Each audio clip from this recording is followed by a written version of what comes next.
Into flu season as we get into the winter with colder temperatures. And we did speak with some of those healthcare workers here today. They say they've seen a dramatic rise in cases over the last several weeks. There are 3 COVID units here.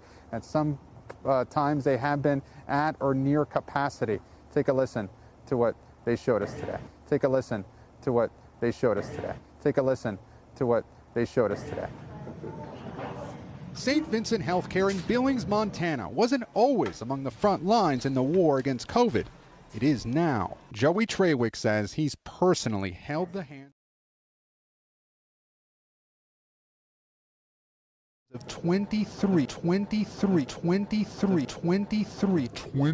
of his patients who have died after the first one passed without him. They're not going to pass alone on my unit.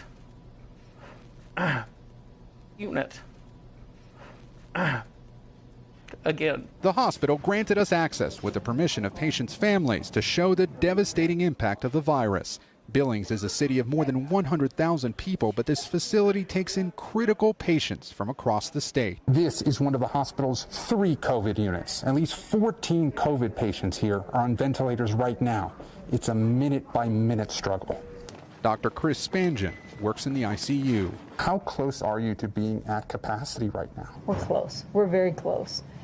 And again, we can probably find beds, but it's going to be at the expense of non-COVID patients. She showed us one patient still intubated. Another had just come off his ventilator.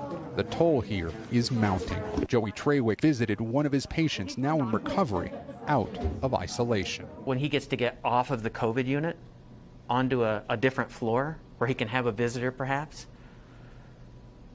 it's like, we've won.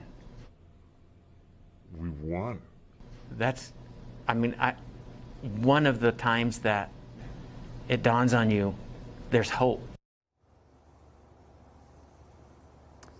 You know, Shep, some of what we saw here today reminded me a lot of what we saw in New York months ago. Many of the healthcare workers we spoke with say they are frustrated that more people aren't wearing masks, and they wish that at least some of this could have been prevented.